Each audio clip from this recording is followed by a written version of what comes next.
Hi and welcome to the Car Middle East shoot. Today we're out in the desert again, 45 degrees heat. We just don't learn, do we?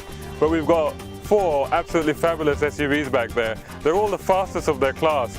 And it's great because this sort of group test is the sort of thing that actually you could do as well on the Car Middle East website.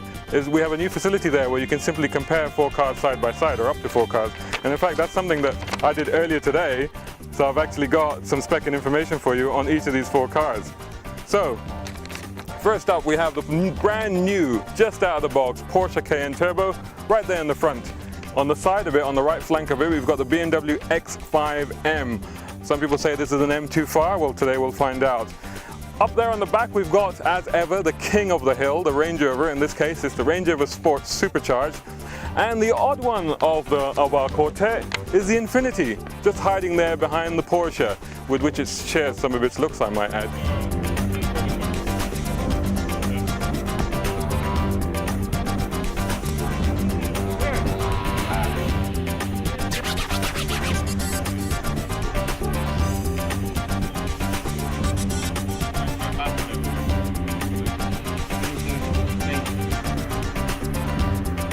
So we're just trying to organize a cover shot at the moment, and these things are always a lot more complicated than you can possibly imagine. We've got Marsh up there who's got the high vantage point, and he's just trying to figure a sort of diamond formation that will help us to get the right sort of shape for our cover that we need.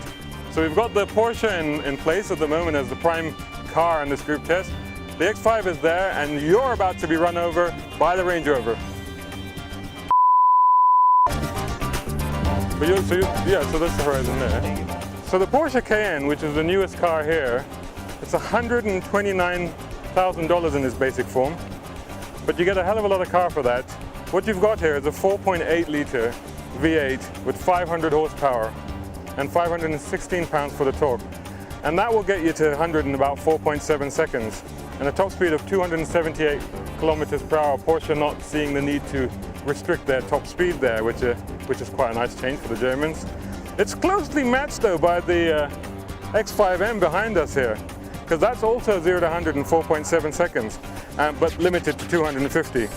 Engine-wise, it's a 4.4 that car, 8-cylinder, and a tad more expensive, $132,000. And the other 2 cars of the group that we've got is this fantastic Range Rover Sport Supercharged and the Infiniti FX50 that you see back there. Now on paper, they're pretty close. This is a 5 litre, obviously supercharged, and that's a 5 litre as well. Both are V8s, 390 horsepower versus 510 horsepower. And also about 461 pounds for the torque. Now you would think that would make this a lot quicker than that. Actually, that is slightly the smaller and lighter car. So it's actually 0 to 100 in about 6.2 for this, or around 6 seconds, versus about what we got for the other one, about 5.6. So slightly closer matched. Now, if it's just pure speed that you're after, this is really going to make you think. Because the price of this, desirable as it is, and I would have one today, is $115,000 plus. That one over there, less than 65.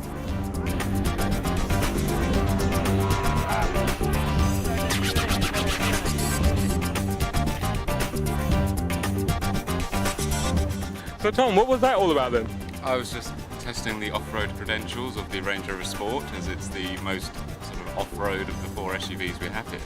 And that's the thing, isn't it? Joking aside, that's where this car scores over the other 2, doesn't it? Because you can actually do that in this car, but with the others, I mean, even the Porsche could do it, but it's a bit too precious really, isn't it? Yeah, I think this is the only one that would actually be able to do that without you worrying too much about you wrecking a wheel or ripping the bumper off or anything like that. So, only reservation I have about this car is taking it into sand, because it's a bit too heavy.